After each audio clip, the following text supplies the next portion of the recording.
Nghe lời này để đập tan cơn nghiện và xóa bay sự lệ thuộc vào dopamine. Phần 1. Gương ơi, đồ hèn nhát. Hãy nhìn vào gương. Không phải chiếc gương trong phòng tắm, mà là tấm gương của sự lựa chọn của bạn. Bạn nhìn thấy gì? Một người đàn ông ham tiền, nhưng lại dành hàng giờ lướt web chẳng kiếm được đồng nào. Một người đàn ông ham kỷ luật, nhưng lại bám víu vào đường như trẻ con bám víu vào kẹo. Một người đàn ông ham sức mạnh, nhưng tạng của anh ta lại được phủ đầy lý do thay vì phấn. Bạn muốn, nhưng bạn không hành động. Bạn hành động, nhưng không phải ở nơi quan trọng. Đấy là sự hèn nhát. Không phải kiểu hèn nhát thường thấy trong sử thi. Sự hèn nhát thầm lặng của con người hiện đại. Sự hèn nhát của sự trì hoãn. Sự hèn nhát của sự sao nhãng. Bạn tự kể cho mình nghe những câu chuyện. Tôi mệt mỏi. Tôi sẽ bắt đầu vào ngày mai. Tôi xứng đáng được nghỉ ngơi. Nhưng chủ nghĩa khắc kỷ lại xuyên suốt những câu chuyện. Nó đặt ra một câu hỏi tàn khốc. Bạn có thể kiểm soát điều gì? Ý chí của bạn, nỗ lực của bạn, kỷ luật của bạn. Không phải tiền lương, không phải tiếng vỗ tay, không phải kết quả. Vậy tại sao bạn lại lãng phí số tiền ít ỏi mình có? Bạn đốt nó vào dopamine rẻ tiền. Bạn tiêu nó vào những màn hình điện thoại vô tận. Bạn giải nó vào đường, tiếng ồn và chuyện phiếm. Và rồi bạn tự hỏi tại sao mình lại túng thiếu. Bạn tự hỏi tại sao mình cảm thấy yếu đuối. Bạn tự hỏi tại sao tinh thần mình lại bất an. Bạn bồn chồn không phải vì cuộc sống bất công. Bạn bồn chồn vì bạn phản bội chính mình. Seneca đã cảnh báo, chúng ta đau khổ trong tưởng tượng nhiều hơn là trong thực tế. Trí tưởng tượng của bạn được nuôi dưỡng bởi những gì bạn lướt qua. Sợ hãi, tức giận, đố kỵ. Chúng đầu độc sự bình tĩnh của bạn. Marcus Aurelius đã viết bạn có quyền kiểm soát tâm trí mình, chứ không phải những sự kiện bên ngoài. Vậy mà bạn lại trao quyền đó cho các thuật toán, cho quảng cáo, cho những tin tức rồi sẽ bị lãng quên vào ngày mai. Bạn bán đi quyền lực của mình để đổi lấy sự sao nhãng. Và rồi bạn lại phàn nàn. Giống như một kẻ ăn xin trong bữa tiệc của chính mình. Sự thật là bạn không phải là nạn nhân. Bạn là người tình nguyện. Một người tình nguyện chịu đựng sự yếu đuối. Một người tình nguyện chịu đựng sự nô lệ. Không phải xiềng xích sắt đá. Xiềng xích của thói quen. Xiềng xích của sự thoải mái. Tấm gương không bao giờ nói dối. Nó cho bạn thấy kẻ hèn nhát muốn tiền nhưng không chịu làm việc. Kẻ hèn nhát muốn sức mạnh nhưng không chịu đổ mồ hôi. Kẻ hèn nhát muốn kỷ luật nhưng không chịu bền bỉ. Đây không phải là lời lên án. Đây là lời triệu tập. Đứng dậy, đối diện với chính mình. Hãy chọn một hành động trong tầm kiểm soát của bạn hôm nay. Hãy làm điều đó một cách nghiêm túc. Hãy làm điều đó một cách đầy tự trọng. Chiếc gương đang chờ đợi. Các quý ông, nếu bạn nghe thấy điều này và cảm thấy khó chịu hãy cho tôi biết trong phần bình luận. Hôm nay bạn thấy gì trong gương? Phần 2. Lời thú tội bên tách cà phê. Chiếc cốc nằm trong tay bạn. Cà phê đen. Mạnh mẽ. Đắng. Thật thà. Nhưng bạn không thể để nó yên. Bạn đã thêm đường vào. Bạn đã thêm sức mạnh. Bạn tự kể cho mình một câu chuyện. Chỉ một chút thôi. Nó giúp tôi tỉnh táo. Nó giúp tôi tập trung. Nhưng bạn biết đấy. Bạn không uống để tập trung. Bạn uống để giải khuây. Thoát khỏi sự mệt mỏi. Thoát khỏi sự buồn chán. Thoát khỏi chính mình. Đường không xấu. Sự lệ thuộc mới là xấu. Người khắc kỷ không sợ lạc thú. Họ sợ sự nô lệ. Và bạn là gì, nếu không phải là nô lệ của vị giác? Từng hạt đường một, bạn tự tạo nên xiềng xích cho chính mình. Bạn nghĩ mình tự do vì bạn chọn thìa. Nhưng thìa lại chọn bạn. Seneca từng viết, con người bị nô lệ bởi những gì họ không thể sống thiếu. Bạn nói rằng bạn có thể sống mà không cần đường. Hãy chứng minh điều đó. Thử nhịn đường một ngày. Thử nhịn đường một tuần. Cảm nhận giọng nói trong cơ thể bạn vang lên. Lời thì thầm, chỉ một chút thôi, sẽ không đau đâu. Đó không phải giọng nói của bạn. Đó là giọng nói của chủ nhân bạn. Chiếc cốc đã trở thành tấm gương. Không phải của sức mạnh, mà là của sự yếu đuối. Bạn nói bạn uống cà phê đen. Nhưng nó không đen. Nó được tô vẽ. Tô vẽ bằng thói quen. Tô vẽ bằng sự dịu dàng. Bạn đã vắt sữa, đúng vậy. Bạn đã vắt mỡ. Bạn tự nhủ mình đang tiến bộ. Nhưng sự thật vẫn là sự thật. Bạn vẫn quỳ gối trước sự ngọt ngào. Đừng nhầm lẫn giữa chiến thắng và biện pháp nửa vời. Kẻ thù không phải là calo. Kẻ thù là sự đầu hàng. Hãy nhìn xung quanh bạn. Có bao nhiêu người đàn ông cầm cốc đi trên phố? Bao nhiêu người tin rằng bên trong chiếc cốc giấy ấy là năng lượng, lòng dũng cảm và mục đích sống? Đó chỉ là một lời nói dối được bán với giá $3,99. Người theo chủ nghĩa khắc kỷ biết rằng năng lượng không phải thứ mua được. Nó phải được tích lũy. Thông qua giấc ngủ. Thông qua công việc. Thông qua kỷ luật. Mỗi ngụm cà phê đường là một lời thú nhận lặng lẽ. Tôi chưa sẵn sàng để tự lập. Nhưng bạn có thể. Hãy bắt đầu với chiếc cốc. Đối mặt với nó. Uống nó đắng. Uống nó nguyên chất. Uống nó như một biểu tượng. Hãy để vị đắng nhắc nhở bạn, cuộc sống không phải lúc nào cũng ngọt ngào. Hãy để vị đắng nhắc nhở bạn, sức mạnh không ẩn chứa trong sự thoải mái. Hãy để hơi ấm nhắc nhở bạn, ngọn lửa bên trong phải được khơi dậy bằng ý chí, chứ không phải bằng đường. Chiếc cốc không nói dối. Nó chứng minh bạn là ai. Và bạn có thể trở thành ai. Những người theo chủ nghĩa khắc kỷ, tôi muốn nghe ý kiến của các bạn. Hãy để lại bình luận, bạn uống cà phê đắng, hay vẫn ẩn mình sau vị ngọt. Phần 3, đường, nhà tù ngọt ngào. Vị ngọt là kẻ nói dối. Nó thì thầm an ủi. Nó hứa hẹn năng lượng. Nó che giấu những xiềng xích đằng sau hương vị. Bạn nhấp một ngụm. Lưỡi hân hoan. Tâm trí dịu lại. Ý chí yếu đi. Bạn nghĩ nó nhỏ. Chỉ là một cái thìa. Chỉ là một khối lập phương. Nhưng người khắc kỷ biết, những thói quen nhỏ xây nên những nhà tù lớn. Nhà tù của những cơn thèm khát. Những thành dopamine. Những ổ khóa được rèn luyện bằng sự lặp lại. Bạn tự nhủ mình tự do. Nhưng hãy thử sống thiếu nó xem. Hãy xem cơ thể bạn trở nên bồn chồn thế nào. Hãy xem tâm trí bạn trở nên bồn chồn ra sao. Đó không phải là tự do. Đó là sự giam cầm. Seneca đã cảnh báo người nghèo không phải là người có ít, mà là người khao khát nhiều hơn. Đường không chỉ làm ngọt cà phê của bạn. Nó còn làm ngọt thêm sự nghèo nàn của bạn. Nó khiến bạn giàu khát vọng, nhưng lại nghèo sức lực. Bạn muốn tiền, nhưng bạn lại lãng phí tiền vào thứ làm bạn yếu đuối. Bạn muốn kỷ luật, nhưng bạn lại mua thêm một gói đầu hàng. Bạn muốn sự sáng suốt, nhưng bạn lại làm lu mờ tâm trí bằng một cơn bốc đồng nhất thời. Ngọt ngào không phải là sức mạnh. Ngọt ngào là sự an thần. Nó giúp bạn bình tĩnh vừa đủ để quên đi vấn đề thực sự. Nó cho bạn một chút phấn khích vừa đủ lâu để tránh xa công việc thực sự. Và bạn cứ ngồi đó, uống cà phê, ăn đường, vẫn nghèo kiết xác, vẫn bồn chồn. Hãy nhìn vào xã hội. Một quốc gia nghiện đồ ngọt, nước ngọt, bánh rán, những lối đi bán kẹo dài hơn cả những lối đi bán sách. Người hiện đại không chết đói. Họ chìm đắm trong đường. Nó không phải là thức ăn. Nó là thuốc mê. Nó làm tê liệt cơn đói khát mục đích. Nó làm im bặt tiếng kêu gọi kỷ luật. Marcus Aurelius đã viết bạn có quyền năng kiểm soát tâm trí mình, chứ không phải những sự kiện bên ngoài.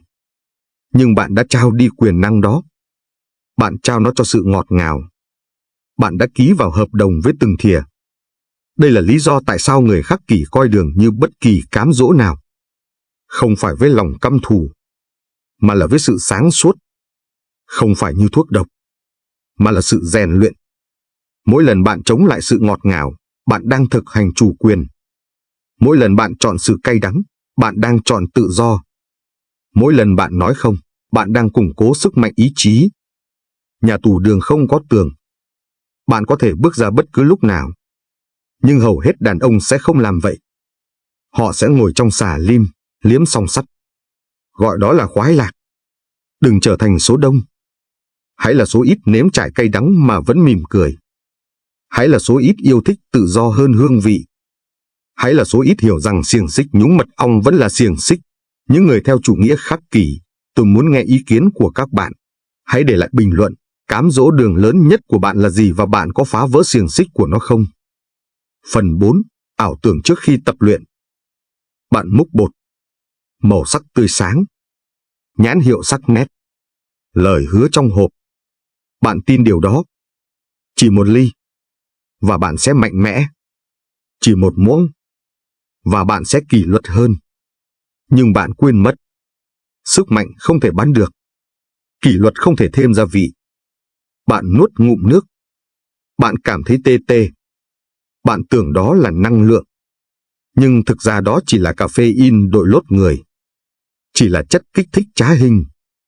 Người Khắc Kỷ hỏi. Năng lượng có giá trị gì nếu nó không phục vụ cho hành động? Một thanh kiếm có ích gì nếu nó cứ nằm im trong vỏ? Pre-workout không phải là xấu. Chỉ là ảo tưởng. Ảo tưởng rằng bột sẽ làm được những gì mồ hôi từ chối. Ảo tưởng rằng hóa chất sẽ thay thế độ đặc. Bạn nghĩ đến thanh tạ nặng. Bạn tưởng tượng đến số lần tập. Bạn cảm thấy sẵn sàng. Nhưng rồi bạn lại bỏ tập. Bạn ngồi phịch xuống ghế sofa. Bạn để mặc cho bột tạ cháy bên trong mà không có lối thoát. Đó không phải là sức mạnh. Đó là lửa lãng phí. Đàn ông hiện đại chất đầy kệ hàng với những thùng và chai. Whey Christine, BCAA. Họ mua vũ khí của chiến binh, nhưng lại sống cuộc đời của khán giả. Chủ nghĩa Khắc Kỷ cắt đứt ảo tưởng. Nó nói rằng thuốc bổ chẳng là gì nếu không có tâm hồn. Thuốc bột chẳng là gì nếu không có thực hành. Marcus Aurelius đã viết, đừng phí thời gian tranh luận xem một người đàn ông tốt nên như thế nào. Hãy trở thành một người như vậy. Đừng phí thời gian mua những gì một người đàn ông mạnh mẽ nên dùng. Nâng, di chuyển, đổ mồ hôi. Hãy tự hỏi bản thân. Bạn có xứng đáng với chiến thắng đó không? Bạn đã xứng đáng với nghi thức đó chưa?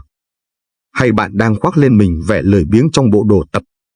Người tập mà không dùng pre-workout thì mạnh mẽ hơn người tập rồi bỏ dở giữa chừng. Bởi vì người này có ý chí. Người kia thì viện cớ bằng hương vị quả mâm xôi xanh. Ảo tưởng kết thúc ngay khi bạn nhấc thanh tạ lên. 5 lần, 8 lần. Không phải là những câu chuyện dài lê thê, mà là những câu chuyện ít ỏi. Sức mạnh không đến từ những gì bạn nuốt vào, mà đến từ những gì bạn nâng lên. Những gì bạn chịu đựng. Những gì bạn lặp lại. Hãy để bột làm trợ thủ. Đừng bao giờ là chủ nhân. Hãy để muỗng múc chỉ là một lựa chọn. Đừng bao giờ là kích cớ. Người Khắc Kỷ hiểu rằng sự hỗ trợ bên ngoài chẳng là gì. Quyết tâm bên trong mới là tất cả. Nếu ngày mai thuốc súng cháy hết, bạn có còn tập luyện không? Nếu kệ hàng trống trơn, bạn có còn chống lại trọng lực không? Câu trả lời đó định nghĩa con người bạn. Không phải đồ uống. Không phải hương vị. Không phải thùng đựng. Những người theo chủ nghĩa Khắc Kỷ, tôi muốn nghe ý kiến của các bạn. Hãy để lại bình luận, các bạn sở hữu sức mạnh của mình, hay tin sốt dẻo sở hữu các bạn. Phần 5. Phòng tập không có đức hạnh.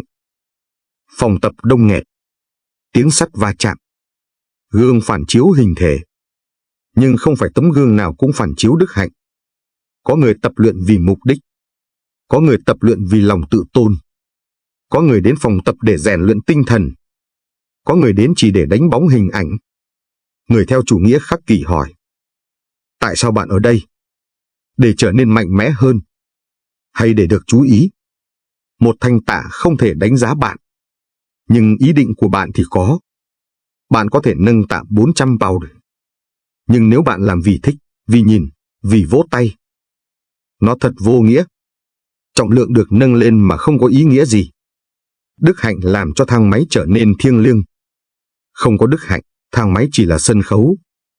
Marcus Aurelius đã viết, đừng nói về việc một người đàn ông tốt là như thế nào. Hãy trở thành một người như vậy. Đừng nói về việc phải kỷ luật. Đừng giả vờ bằng thực phẩm chức năng và ảnh tự sướng. Hãy kỷ luật. Hãy thực tế. Phòng tập không phải là sân khấu. Nó là lò rèn. Và bạn chính là sắt thép. Số lần tập luyện như lửa. Mồ hôi như búa. Sự khó chịu như đe. Mỗi ngày bạn bước vào, bạn được tôi luyện để trở nên hoàn thiện hơn. Không chỉ là cơ bắp, mà còn là tính cách. Nhưng nhiều người vẫn chống đối. Họ đến tập một cách hời hợt. Họ gian lận trong các buổi tập. Họ tránh những bài tập nặng. Họ không tìm kiếm sự phát triển. Họ tìm kiếm sự thoải mái dưới ánh đèn huỳnh quang. Người khắc kỷ không tôn thờ sự thoải mái. Họ tôn thờ sự bền bỉ. Họ tôn thờ sự kiên định. Họ tôn thờ chân lý mà nỗi đau tôi luyện 5 lần, 8 lần, thực hiện với sự tập trung, thực hiện với sự nghiêm túc. Không phải là những lời huyên thuyên vô tận, không phải là những chuyển động vô nghĩa, mà là nỗ lực có chủ đích. Sức mạnh không được đo bằng bắp tay. Sức mạnh được đo bằng người đàn ông xuất hiện ngay cả khi không ai nhìn thấy. Người đàn ông tập luyện khi phòng tập vắng tanh. Người đàn ông nâng tạ mà không có khán giả, không có tiếng vỗ tay, không có lời bảo chữa. Với người khắc kỷ, phòng tập là nơi rèn luyện cả đời. Trọng lực thì chân thật. Nó không thể bị lừa dối. Nó không quan tâm đến cảm xúc của bạn. Hoặc là bạn sẽ vươn lên dưới thanh xà, hoặc là bạn sẽ ngã gục. Vậy nên hãy để sắt thép dạy bạn. Hãy để nó lột bỏ lòng kiêu ngạo. Hãy để nó dập tắt cái tôi. Hãy để nó khiến bạn khiêm nhường. Bởi vì sức mạnh mà không có đức hạnh chỉ là sự phù phiếm với cơ bắp. Và sự phù phiếm là sự yếu đuối khoác lên mình bột protein. Khi bước ra khỏi phòng tập, hãy tự hỏi. Hôm nay mình đã rèn luyện cơ thể chưa? Hay mình đã rèn luyện tâm hồn? Chỉ có một trong hai điều này là tồn tại lâu dài. Những người theo chủ nghĩa khắc kỷ, tôi muốn nghe ý kiến của các bạn. Hãy để lại bình luận, các bạn có tập luyện vì đức hạnh không hay vẫn chỉ tập luyện vì phù phiếm? Phần 6. Thực phẩm, chiến trường hàng ngày. Chiếc đĩa là chiến trường. Không phải của quân đội, là của sự lựa chọn. Mỗi bữa ăn là một thử thách. Mỗi miếng ăn là một lá phiếu. Hướng đến sức mạnh, hay hướng đến sự yếu đuối? Bạn tập 1 giờ. Bạn ăn 24 bữa. Cân nặng không bị ảnh hưởng bởi bài tập đẩy tạ của bạn. Nó bị ảnh hưởng bởi chiếc nĩa của bạn. Một người đàn ông có thể đổ mồ hôi hàng lít trong phòng tập, nhưng lại phá hỏng tất cả chỉ vì một chiếc burger. Một người đàn ông có thể tập deadlift rất chăm chỉ, nhưng lại thua khoai tây chiên và soda. Người theo chủ nghĩa khắc kỷ biết rằng kỷ luật không được đo bằng giá đỡ tạ. Nó được đo bằng bàn ăn. Seneca đã nói không phải chúng ta có ít thời gian để sống, mà là chúng ta đã lãng phí quá nhiều thời gian. Năng lượng cũng vậy. Không phải là bạn không tiến bộ, mà là bạn đang lãng phí nó vào việc ăn uống vô độ. Cuộc sống hiện đại luôn cám dỗ bạn. Đồ ăn nhanh ở khắp mọi nơi. Giao hàng tận nhà. Quảng cáo hứa hẹn hạnh phúc trong một miếng pizza. Nhưng hạnh phúc không phải tự nhiên mà có. Nó phải được kiếm tìm. Thức ăn là nhiên liệu, không phải giải trí. Không phải liệu pháp. Không phải nơi ẩn náu. Mỗi lần cắn một miếng, hãy tự hỏi. Liệu nó có làm tôi sắc sảo hơn không? Liệu nó có làm tôi khỏe hơn không? Liệu nó có tốt cho cơ thể tôi không? Hay nó chỉ thỏa mãn cơn thèm ăn của tôi? Bạn không cần những bữa ăn hoàn hảo. Bạn cần những bữa ăn trung thực. Những bữa ăn phù hợp với mục đích. Những bữa ăn phù hợp với quá trình tập luyện của bạn. Người ăn uống có chủ đích đã mạnh mẽ hơn người tập luyện vô thức. Bởi vì một người xây dựng bản thân từ bên trong. Người kia đánh bóng bên ngoài trong khi mục ruỗng bên trong. Marcus Aurelius đã nhắc nhở nếu điều gì đó không đúng, đừng làm. Nếu điều đó không đúng, đừng nói. Cũng áp dụng điều tương tự với việc ăn uống. Nếu nó không phải là nhiên liệu, đừng tiêu thụ nó. Nếu nó không đúng với mục tiêu của bạn, hãy từ bỏ nó. Chiến trường là hàng ngày. Kẻ thù là sự thoải mái. Vũ khí là cái nĩa của bạn. Và chiến thắng thì thầm, ẩn sâu trong huyết quản, trong cơ bắp, trong quyết tâm của bạn.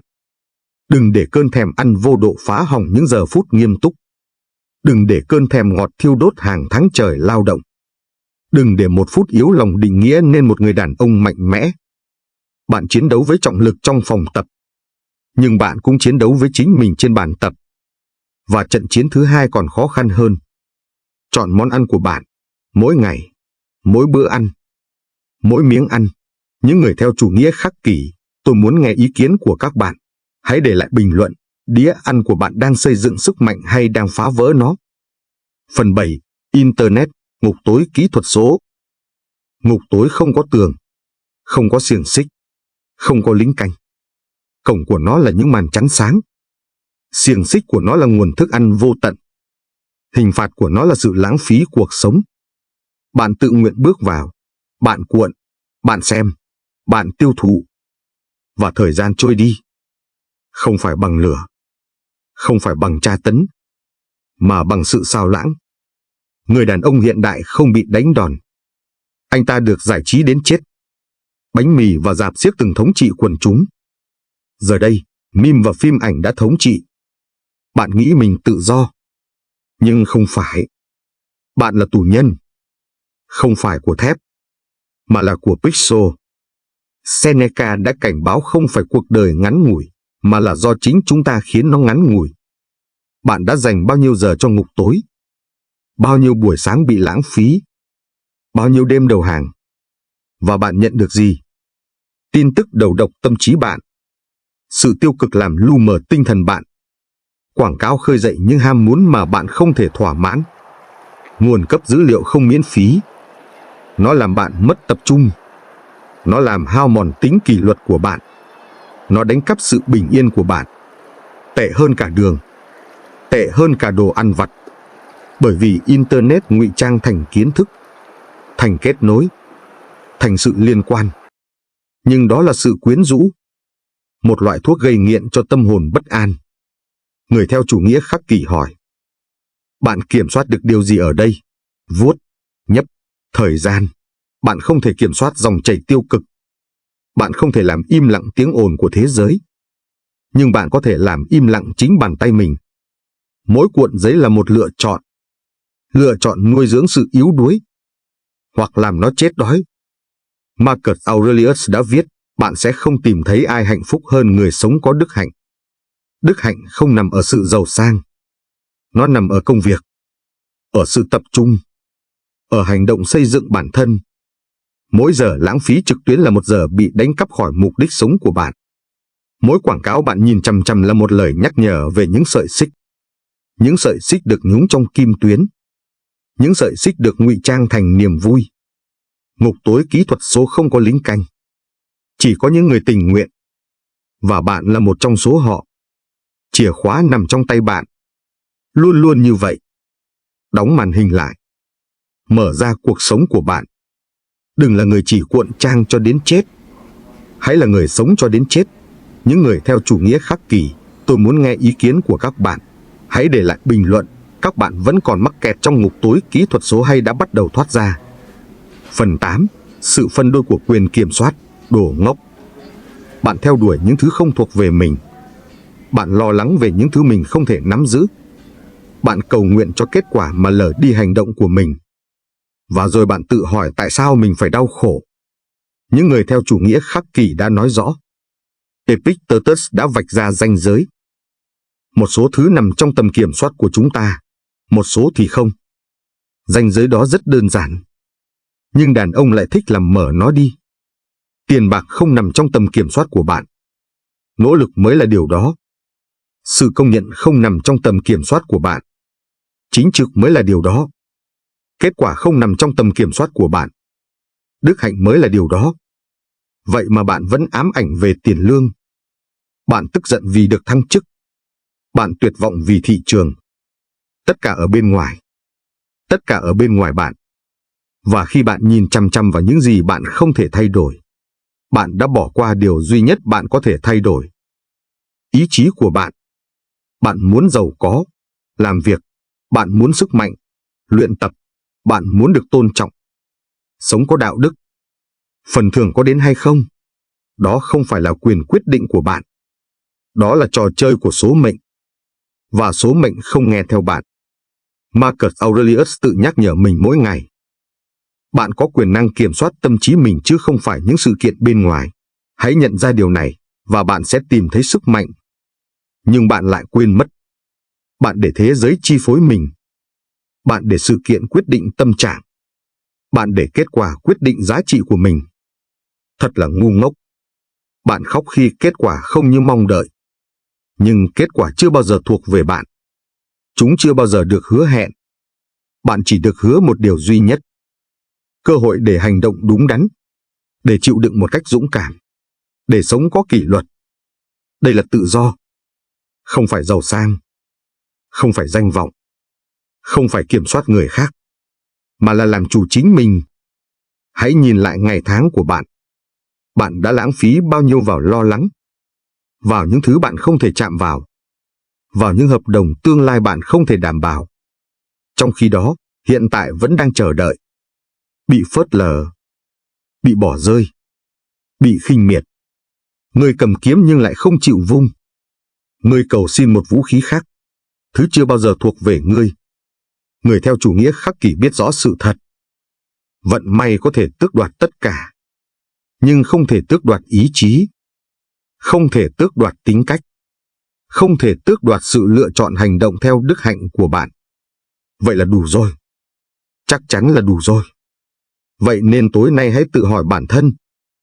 Bạn có lãng phí cuộc đời để chạy theo bóng tối không? Hay bạn đang giữ vững lập trường của mình? Bạn có bám víu vào những gì không phải của mình không?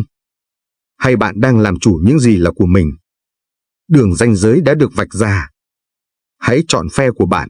Những người theo chủ nghĩa khắc kỷ, tôi muốn nghe ý kiến của các bạn. Hãy để lại bình luận. Bạn vẫn còn bám víu vào điều gì mà mình không thể kiểm soát và liệu cuối cùng bạn có buông bỏ nó không? Phần 9. Memento Mori hiện đại. Bạn tránh né suy nghĩ đó. Bạn đẩy nó ra xa.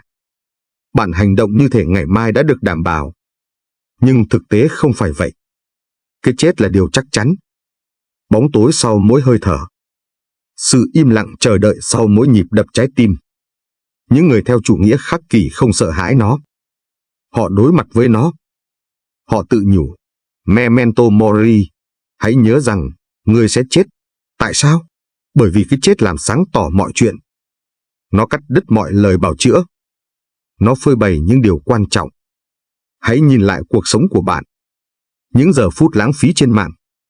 Những đêm dài chìm trong đường và rượu. Buổi sáng buông mình trong sự lười biếng.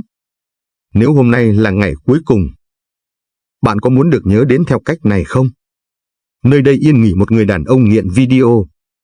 Nơi đây yên nghỉ một người đàn ông mua bột nhưng không bao giờ tập luyện. Nơi đây yên nghỉ một người đàn ông ăn uống no nê, nhưng lại bỏ đói tâm hồn mình khỏi đức hạnh. Đó có phải là lời văn bia mộ của anh không? Đó có phải là câu chuyện anh muốn khắc vào đá không? Seneca đã nói không phải chúng ta có ít thời gian để sống, mà là chúng ta đang lãng phí quá nhiều thời gian. Bạn lãng phí thời gian vì bạn hành động như thể cuộc sống là vô tận. Bạn chỉ hoãn. Bạn coi kỷ luật là công việc của ngày mai. Nhưng ngày mai không được hứa hẹn. Chỉ có hôm nay. Chỉ có giờ này. Chỉ có sự lựa chọn này. Memento Mori không phải là tuyệt vọng. Nó là nhiên liệu. Nó là sự cấp bách. Nó là lời nhắc nhở rằng thời gian đang trôi qua. Và bạn cũng không ngoại lệ. Marcus Aurelius, hoàng đế La Mã, hàng ngày tự nhủ rằng mình sẽ chết. Nếu người đàn ông quyền lực nhất thế gian còn không thoát khỏi điều đó, tại sao bạn nghĩ mình sẽ thoát? Đàn ông hiện đại sợ hãi ý nghĩ đó. Họ tự làm mình sao nhãng bằng những thú vui. Họ chôn vùi nó dưới tiếng ồn. Nhưng bóng tối vẫn còn đó. Luôn gần kề. Luôn kiên nhẫn. Người khôn ngoan không trốn tránh nó. Ông kết bạn với nó. Ông để cái chết đồng hành bên cạnh như một người thầy. Mọi quyết định đều được lọc qua giọng nói của nó. Liệu điều này có quan trọng không nếu hôm nay là ngày cuối cùng của tôi? Nếu câu trả lời là không, tại sao lại phải lãng phí cuộc đời vào nó? Nếu câu trả lời là có, tại sao bạn còn chần chừ? Memento Mori không phải là một lời nguyền. Nó là một la bàn. Nó chỉ đường cho bạn tránh xa sự phù phiếm, hướng đến đức hạnh. Tránh xa sự trì hoãn, hướng đến hành động. Ngục tối của sự sao lãng mất đi sức mạnh. Khi bạn nhớ về nấm mồ, cơn thèm đường trở nên ngớ ngẩn. Khi bạn nhớ về sự ngắn ngủi của cuộc đời, sự phù phiếm của những cơ bắp không có đức hạnh tan biến. Khi bạn đối mặt với sự thật cuối cùng, bạn không thể mang chúng theo mình. Còn lại gì? Tính cách của bạn, lòng dũng cảm của bạn, sự lựa chọn của bạn. Cái chết sẽ lấy đi tất cả, nhưng không thể xóa bỏ con người bạn đã từng là. Những người theo chủ nghĩa khắc kỷ, tôi muốn nghe ý kiến của các bạn. Hãy để lại bình luận nếu hôm nay là ngày cuối cùng của bạn. bạn sẽ thay đổi điều gì ngay bây giờ? Phần 10. Bài tập khắc kỷ hàng ngày. Ngày mới bắt đầu. Kẻ thù của bạn thức dậy cùng bạn. Sự an ủi. Sự yếu đuối. Sự sao lãng. Nếu bạn không rèn luyện tâm trí, thế giới sẽ rèn luyện nó thay bạn. Và thế giới sẽ rèn luyện bạn trở nên mềm yếu. Người khắc kỷ chuẩn bị một cuộc diễn tập. Không phải để phù phiếm. Không phải để được hoan nghênh. Mà là để được tự do. Mỗi buổi sáng là một cuộc kiểm tra. Mỗi hành động là một bài kiểm tra.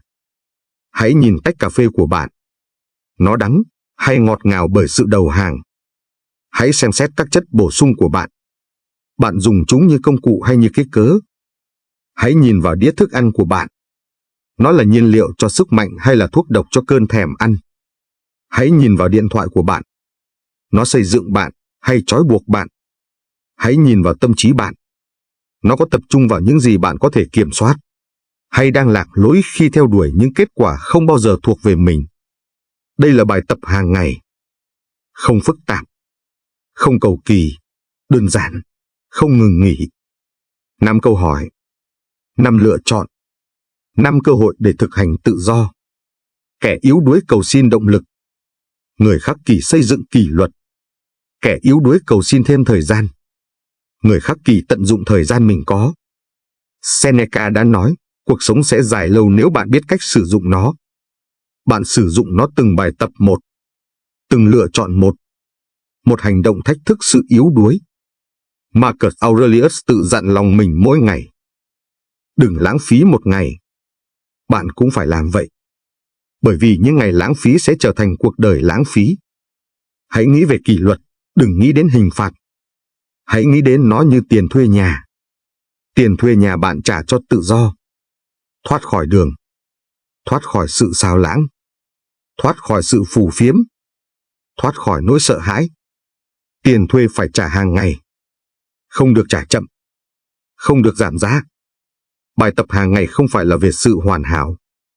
Nó là về việc luyện tập. Về việc mài giũa lưỡi dao ý chí. Trước khi trận chiến bắt đầu. Bởi vì cuộc chiến luôn bắt đầu. Khi bạn thức dậy. Khi bạn ăn. Khi bạn lựa chọn. Và đêm đến. Bạn sẽ biết mình đã chiến đấu tốt hay chưa.